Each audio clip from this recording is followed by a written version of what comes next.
Yeah, beaten by the better side. Yeah, no doubt about it. Didn't deserve anything from the game. Disappointed to lose the goals as we did, but they created the bigger, clearer chances we did, and uh, they found the energy off obviously a passionate home support. Tough experience for us all, as we always know. We've had two great experiences in the last two visits here, and we've got to take it on the chin. And as I said, we didn't deserve to win the game. They were better in all departments. They won more first balls. They jumped on more second balls. They played quicker, sharper, had the more attacking threat. We had bits and pieces of the game, but not enough to trouble them. But disappointed in terms of the manner of the goal, because it's come from a corner where we should deal with it better. But listen, I've got no complaints in terms of the result. Talked about it in terms of Daniel and what he does. They've got outstanding players. The squad's laden with top players, and we have to brush ourselves down and go again. We've had a fabulous start. It's been great, but we haven't played anybody of this calibre, and that's been no disrespect to the teams that we've played already. Yeah, we've talked a lot about the defensive record recently. It was so disappointing to concede a goal like that. Yeah, it is. But they've had a couple of chances as well, so there's no complaints. They had one first half, I think one second half as well. So they looked more likely to score than we did. Our first pass out wasn't great. We never connected really well enough. We gave the ball away cheaply, regardless of what formation we play. If you turn the ball over cheaply to good players, they're going to come back at you and hurt you. And they've hurt us in terms of a corner kick and a counter-attack goal when we're trying to get back in the game. You made a few changes at the formation, a few personnel as well. What was the thinking behind? We study intensely, like everybody does in this division. Strengths and weaknesses. We knew that Leeds United were head and shoulders above everything that we've already played, I believe, and I do believe in the league as well. And that's not. It's no mind games or trying to stick pressure on them. Imagine they were disappointed that they didn't go up last year, and they set. Even early on in the season, I think everybody you speak to in the game when you play Leeds and you watch them. So we studied them. So we thought this was, we looked at a couple of games at the back end of the season. We looked at the Southampton game here and the playoff final as well, where they changed their formation and got a result. And we felt that was the best way of going about it, to give the best opportunity to players to get a result. I have to take that to whatever it is, negativity, criticism, but quite easily I could have gone.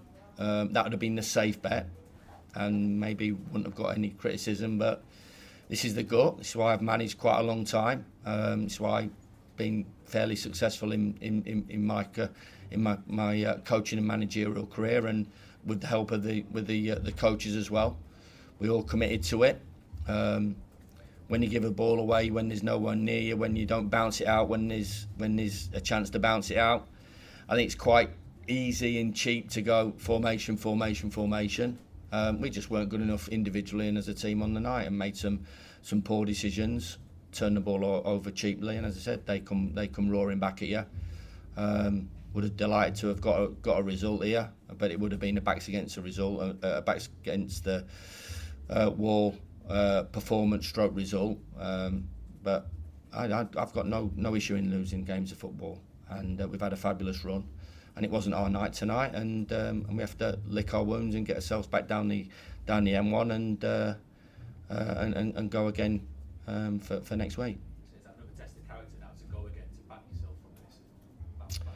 Yeah, I think we've got plenty of that. And as in my opinion, looking at the group, it's still a young group.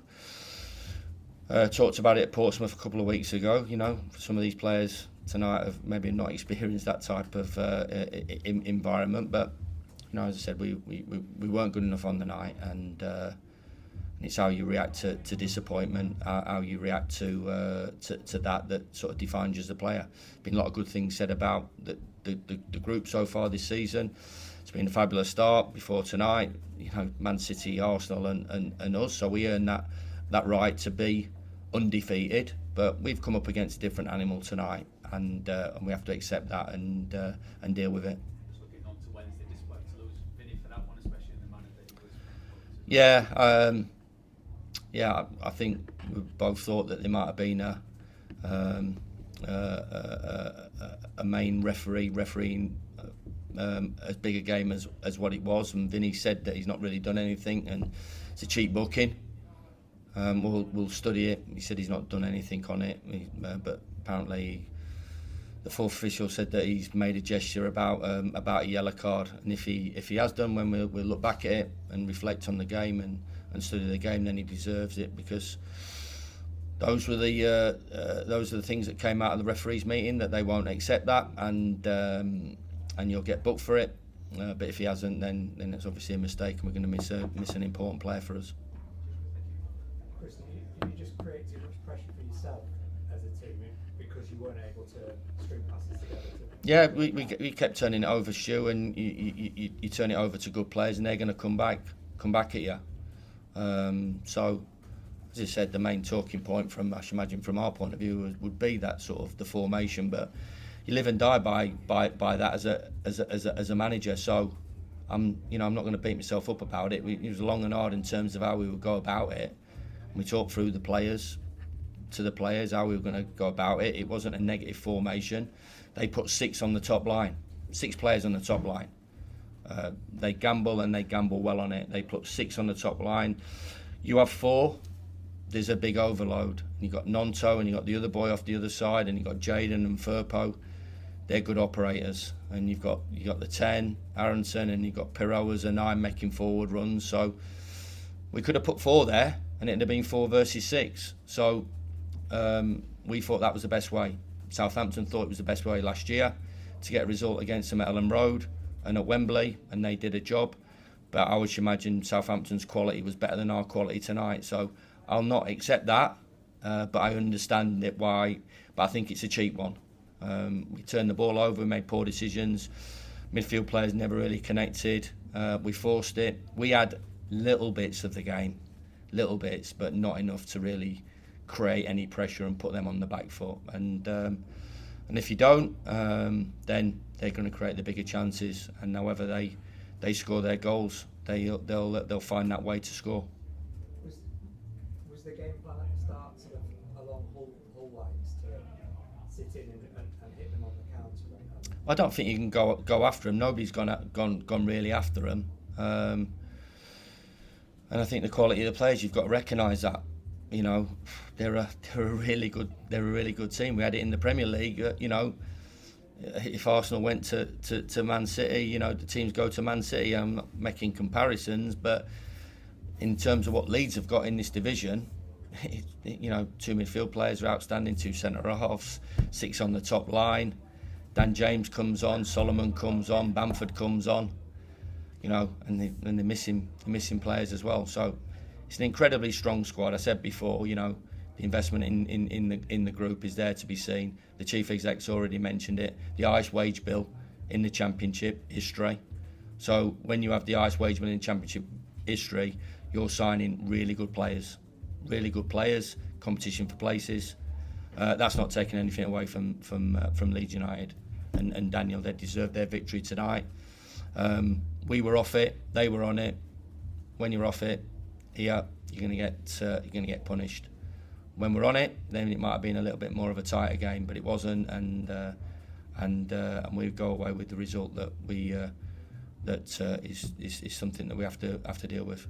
You obviously haven't played Sunderland yet, but do you think Leeds are the benchmark in this division? I think, yeah. Listen, there's going to be some teams that have their moments, have their good times, and have their not so good times. But I don't think I'm being controversial. I think anybody that finishes above Leeds, and I'm not sure anybody will do, in terms of what we've seen of them, in terms of our analysis, in terms of the games they played. Listen, they've dropped a couple of points. They dropped a point at Sunderland where it's game, set and match really. Smash and grab a little bit against Burnley. and a couple of other results that they've dropped points, but we're all early in the season, so Daniel will recognise that as well, and they'll want to improve just as much as we improve. But if they take a step back, they'll come forward. We have to take that step back in terms of our performance tonight. We have to reflect and go again. Long season, plenty of football to be played, but take nothing away from Leeds. By far and away, the best team we've played all season.